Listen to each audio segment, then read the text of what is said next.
খালি নাড়াগুড়া সব ঠিকঠাক তো?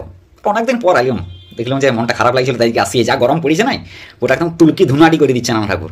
বাইরে বেরাও তাহলে বুঝতে পারবে, যা ঝোলা দিচ্ছে পুরো রক্ত যদি শুষে তোমার জল না করে দিই পুরো দেখবে তখন। তো আজকে ভিডিওটি কিসের জন্য করতে আরম্ভ করলাম জানো?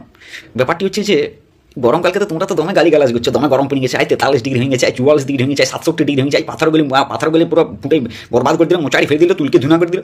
কিন্তু এই গরমকালের কিন্তু ব্যাপক সুবিধা আছে আর কিছু মজাদার ব্যাপক বেশ ভালো ভালো মজাদার ঘটনা আছে গরমকালে। তাহলে সেই মজাদার ঘটনাগুলিকে নিয়ে পড়ে আজকের ভিডিওটি।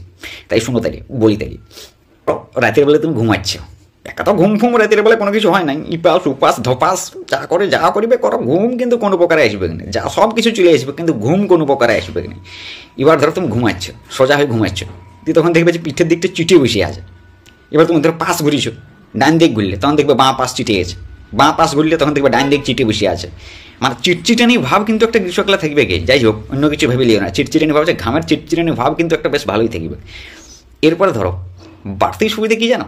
ধরো তুমি ঘুমাচ্ছ আর দমে গরম লাগছে, এই পাশ উপাস ধপাস অনেক কিছু করছো, আর সেই সময় কোনো একটু পিঁপড়ে এসে পরে একটু টুকুলুস করে একটু দিল কামড়াই, ব্যাস তাইলে তা হইলে, তাইলে তো একটা আর buy one get one free.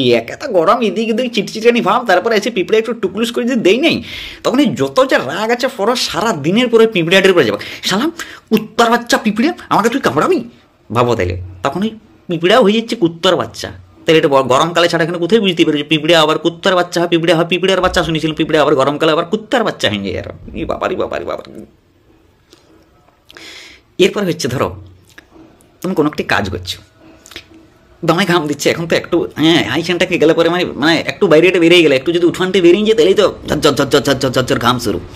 এবার ধর তুমি একটা কাজ করছো আর দমে ঘাম দিচ্ছে, আর এদিকে কপাল তাপাল চারদিক দিয়ে ঘাম পুরো আসে, পুরো একদম পুরো ঠোঁটের গোড়ায় পরে আসিছে।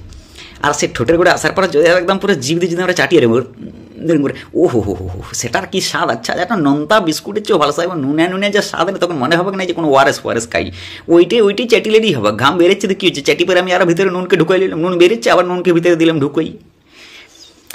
এরপরে ব্যাপারে যেটা হচ্ছে, তুমি কোনো কাজে কোনো একটি জায়গা যাবে, এরপরে হচ্ছে অরিজিনাল জিনিসটি, জীবনের সেরা অভিজ্ঞতা তুমি এইখানের থেকে অর্জন করবে। যদি করোনা কিছু হয়ে থাকে না, যদি করোনা সব কাটিয়ে যাবে পুরো এইখানেই। ধরো এবার তোমাকে বাসে চাপতে হবে, বাসে মানে বুঝতেই পারছো, বাসে উঠলে আর সেইরকম ভিড় বাসে।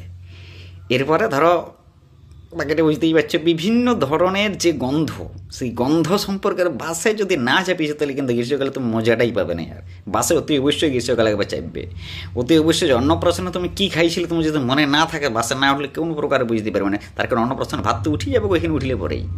তাহলে ব্যাপার হচ্ছে ধরো তুমি উঠে পরে প্রথমে গেটের সামনে দাঁড়াইলে, গেটের সামনে উঠে পরে দাঁড়াইলে প্রথমে একটি গন্ধ পাবে, যে হেল্পার থাকবে, সে হেল্পার তার যে গন্ধ ধরে জামা কাপড় 3-4 দিন ধরে কাঁচা নেয়, কী করে কাচবে, রাত্রিবেলা তো গোটা দিন রাত্রিবেলা বিয়ের মেরে পড়ে থাকে। তো ব্যাপার হচ্ছে সেই তার যে একটি গন্ধ, একটা উদ্ভট গন্ধ, প্রথম শিকার হইলে তুমি। আর একটু আগে দিকে গেলে কেউ ধরো একটা ফগ বডি স্প্রে খেয়ে এসেছে, তার এক আলাদা গন্ধ হবে। আর একটু গেলে কেউ তো ডেনভার বডি স্প্রে খেয়ে এসে, তার এক আলাদা গন্ধ হবে। এই বিভিন্ন যতক্ষণ তুমি বাসটির মধ্যে বিভিন্ন গন্ধের দ্বারা যে তুমি একটা মোহিত হয়ে যাবে, এই মোহিত ভাব কিন্তু আর তুমি কোথাও পাবে না। তারপরে শেষে যখন তুমি বাস থেকে নামবে তখন তুমি বুঝতে পারবে যে তুমি অন্নপ্রাশনে কী খাইছিলে। মানে দেখবে কেউ হাত তুলে আছে, ধরো হাত এইরকম করে তুলে আছে, ও বাবা রে সেটা তো পুরো সেরাটা পুরো। এরপরে আর যদি ধরো এই গরমে এত কিছু গন্ধ, তারপরে যদি কেউ একটি আরও ছাড়িয়ে দেই, তাহলে আরও বুঝতে হচ্ছে না, তাহলে তো সোনায় সোহাগা। মানে ওই এলাকায় কে টেকবে ওখানে।